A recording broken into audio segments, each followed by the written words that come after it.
All right, buckle up because we're diving deep into a topic that sounds like it's straight out of a financial thriller.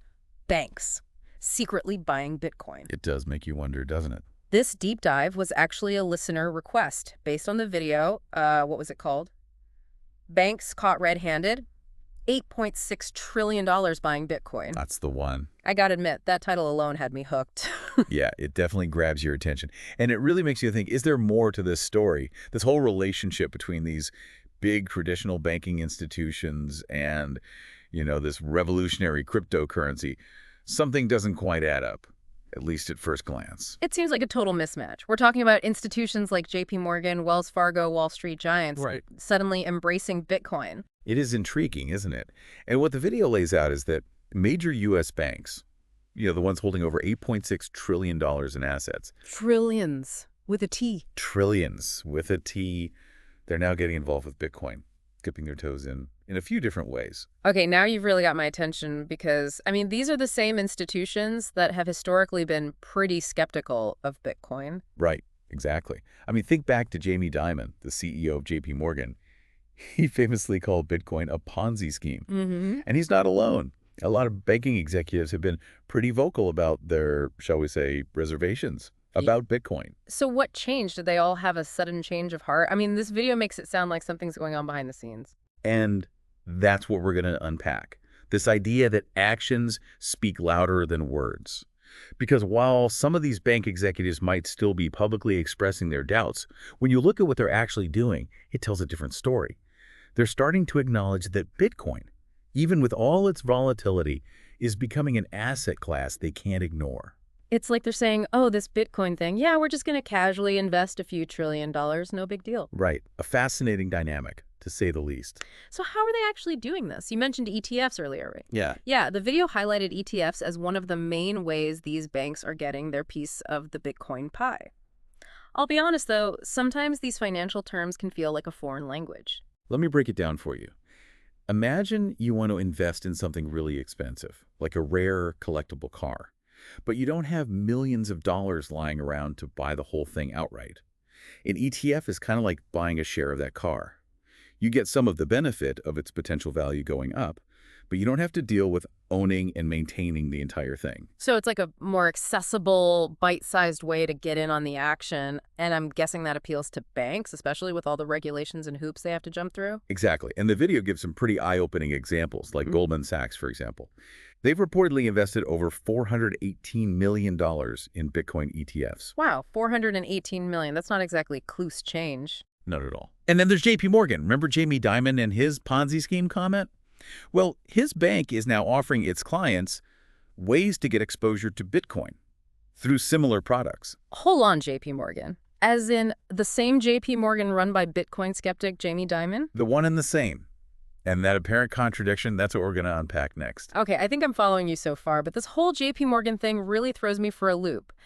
It's one thing for a bank to, offer a diverse portfolio, maybe have some Bitcoin ETFs in there for clients who are into that sort of thing. But when the CEO is out there publicly calling Bitcoin a Ponzi scheme, it just seems, a little shady. That's the million-dollar question, isn't it? And the video really digs into that tension. It suggests this might be a classic case of what financial elites have always done. Yeah. Publicly bad-mouthing an asset to suppress the price, and then quietly buying it up themselves at a discount. Are you saying they're manipulating the market? Because that's a pretty serious accusation. It's definitely a bold claim, and to be fair to the video, they don't present any hard evidence to back it up. Yeah. But they do encourage us to think critically about who benefits from this kind of disconnect, between the public skepticism and the private investment. Are these banks really just trying to cover all their bases, or is there something more strategic, even calculated going on? Yeah, because if they know something we don't. Well, let's just say it wouldn't be the first time powerful institutions have played their cards close to the vest. And that brings us back to this idea of Bitcoin as a threat to traditional currencies, which the video touched on. Absolutely. And that's where we get into the nitty-gritty of how Bitcoin actually works. Unlike, say, the US dollar, which is controlled by the Federal Reserve, Bitcoin operates on something called a decentralized network. Basically, there's no one person or entity calling the shots. So no one's steering the ship. That's a pretty wild concept when you think about it. Exactly. And it's that decentralized nature that makes Bitcoin so intriguing to some and so threatening to others, because it represents a fundamental shift in how we think about and interact with money. Okay, I'm starting to see why some folks in the traditional finance world might be feeling a little uneasy. But the video also mentioned something about Bitcoin being deflationary. What does that even mean? Great question. That's another key difference between Bitcoin and traditional currencies. You see, traditional currencies are designed to be inflationary. Governments can print more money whenever they need to, which devalues the currency over time. So in a very real sense, your dollar today is going to be worth less in the future. Inflation, the silent wealth killer. Exactly. Bitcoin, on the other hand, has a fixed supply. There will only ever be 21 million Bitcoins in existence. And because of that limited supply, combined with the fact that more and more people are becoming interested in Bitcoin, it could lead to its value increasing over time. So it's kind of like digital gold. The rarer it is, the more valuable it becomes. That's a really good analogy. And it's this deflationary aspect of Bitcoin that makes it appealing to a lot of investors.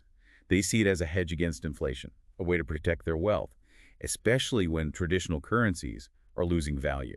I can see the appeal. But if everyone starts using Bitcoin, wouldn't that create a whole other set of problems? Wouldn't it make it harder for governments to manage their economies?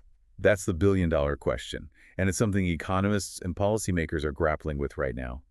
If Bitcoin or another cryptocurrency like it were to see widespread adoption, it would definitely disrupt the financial system as we know it. So we've got these massive banks seemingly playing both sides, possibly even trying to manipulate the market to their advantage.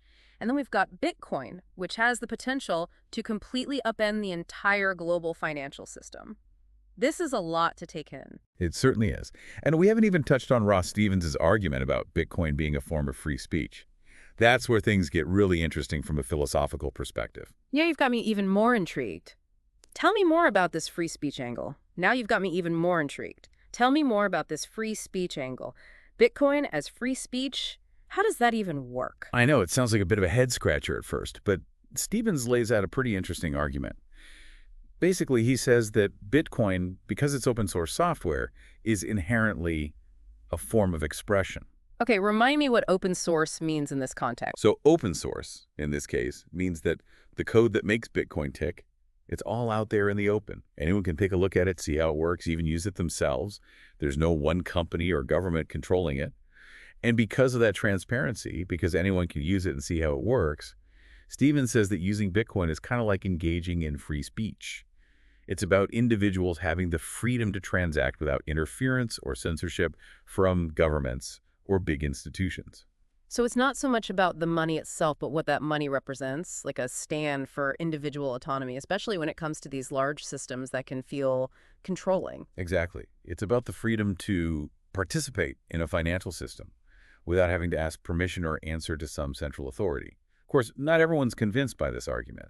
There are definitely some critics who say that this idea of freedom comes with a price. Right, because like anything else, it can be used for good or bad. Decentralization is a powerful tool, but it can be exploited, right? Okay. What do proponents say about that? They say that actually Bitcoin's transparency works in its favor because every transaction is recorded on the blockchain, which is like a public ledger that anyone can see. It makes it very difficult to hide illegal activities. They argue that this actually makes Bitcoin more accountable than traditional financial systems, not less. It's like a constant public audit trail. Exactly. And it really raises some interesting questions about how you regulate something like this. The technology is changing so fast, and it's challenging all these traditional ideas about oversight and control. It feels like we're on the edge of something really big, but where it goes from here is anyone's guess. You get that right. We've covered a lot of ground in this deep dive. We've seen how major banks are playing both sides of the Bitcoin game, possibly even manipulating the market for their own game. We talked about how Bitcoin, with its decentralized and deflationary nature, is like a wrench in the gears of the whole global financial system. And we even went a little philosophical, considering Bitcoin as a form of free speech. My head's spinning. So for our listeners who are now just as fascinated by this as we are, what's the main takeaway? Where do we even go from here? Well, if anything, this shows us that the world of finance is changing right before our eyes, and Bitcoin, whether it succeeds or fails in the long run, has definitely started a conversation. a conversation about the future of money, about power, about individual liberty. And those are conversations that are too important to ignore. You know what? You're absolutely right. And who knows what surprises are waiting for us down the road in this crazy world of cryptocurrency. It's definitely something to keep an eye on. Until next time, everyone.